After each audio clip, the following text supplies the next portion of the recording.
We'll be making a potato kale soup. And this kale has to be one of my favorite vegetables. Honestly, when I was growing up, I had no idea what kale would taste like, and I really kind of avoided it at all costs. But as I got older, I cannot believe how wonderful kale is. It has such a great texture in soups, and not only that, it's one of the highest calcium foods you can get. I'm going to teach you how to de-stem the kale. We're going to be using red potatoes for this soup. The reason I love red potatoes is because I don't have to peel them. Red potatoes have a really nice skin on them. They're very soft and they break down. And of course, that's where all the nutrients are in the skin. So I love red potatoes. We'll be using smoked paprika, a half a teaspoon of that, which is going to really add a nice contrast to the soup. We'll be using some salt to bring out some of the natural flavors, 1 onion, about 4 cloves of garlic. This is thyme, and if you've never worked with thyme before, this is going to add so much body and dimension to your soup. It smells amazing, and then we'll be using rosemary as well. Now for my potatoes, I used about 1 pound, so just judge by how thick you want your soup to be.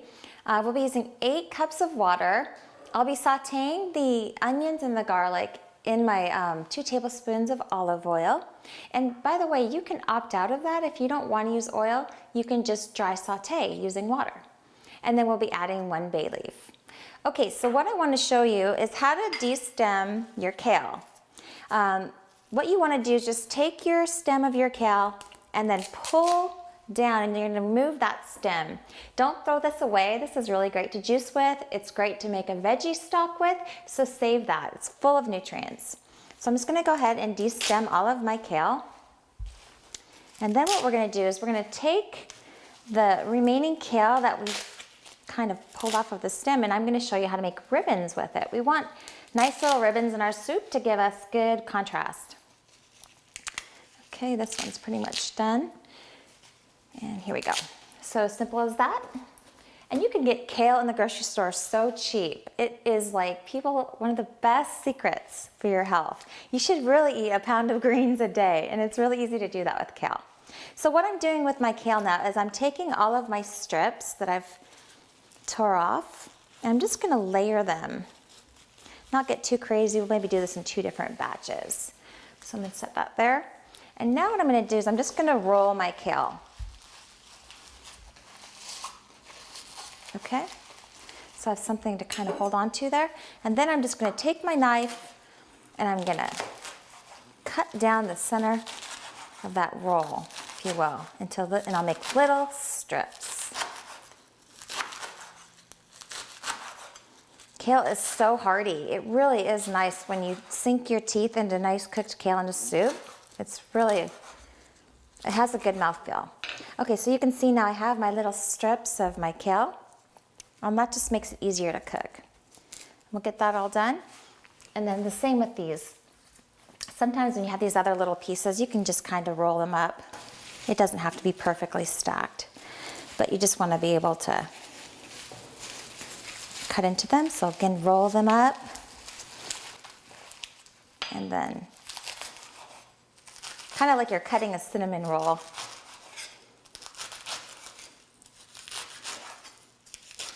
Okay, so there we have our nice pieces of kale and little strips here. And when this cooks down, it's actually gonna condense quite a bit. All right, so we're gonna head over to the stove, and I'm gonna show you what I'm gonna do to get the onions and the garlic ready.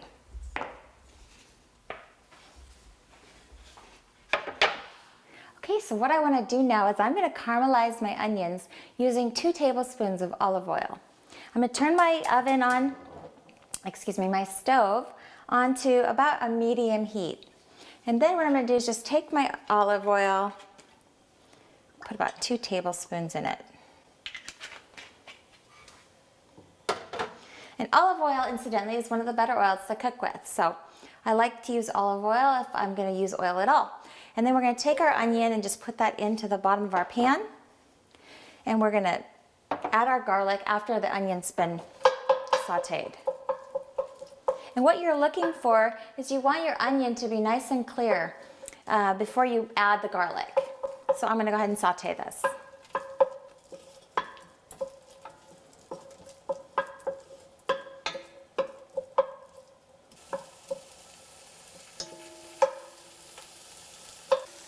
Okay, so I have my onions that are caramelized. They're really beautiful. I'm gonna add my garlic and I'm gonna stir this for about 30 seconds.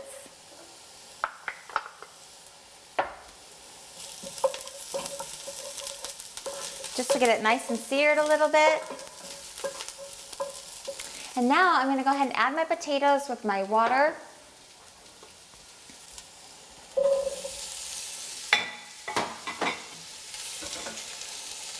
And we're gonna bring this to a boil. And we're gonna let the potatoes cook with the rosemary and the thyme. And I'm gonna show you what I'm gonna do with that. My rosemary, I just wanna set this on top of my potatoes. I'm not gonna do anything with the sprigs. I just want the flavors to just infuse these potatoes. And then the same thing with my thyme. I'm gonna add about 4 sprigs to my thyme with my rosemary. I'm just setting it on top. And likewise with my bay leaf, I'm just gonna let all these flavors marinate. We're not actually gonna use these for the final product, but we do want that infusion to happen. Okay, I'm gonna add my smoked paprika and just a pinch of salt. And now what I want this to do is come to a boil and I'm gonna let it simmer for about 20 minutes.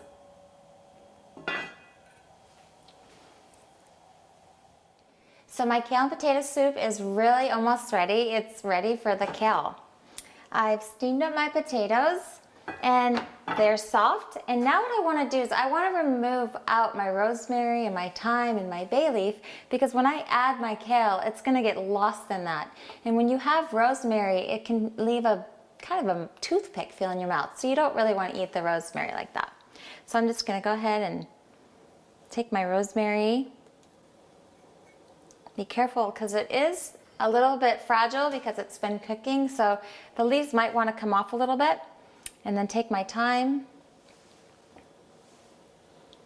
and just kind of shake off all those little onions. I'm going to grab my bay leaf. And here, if you find any of those needles from the rosemary, go ahead and take those out as well. Okay, it looks really good. So I'm just going to pull those guys out of there. Give it a little stir. Make sure I have all my thyme needles out of there. Okay, it looks good. So now I'm going to add my kale and we're going to let this steam for about 10 minutes. It's always good to add your greens last because they are going to wilt down and you don't want them to just totally fall apart. So we'll go ahead and cover this again for about 10 minutes and then we'll have some delicious soup ready. Okay, so my soup is ready and it smells amazing in here with all of that rosemary infusion going on. It's amazing. So I'm just gonna go ahead and just serve this up. You really are gonna get a lot of benefit from this soup. And it's just a great thing to have on a winter's day. Make sure you're getting lots of those greens, and this is a good way to do it. So, bon appetit!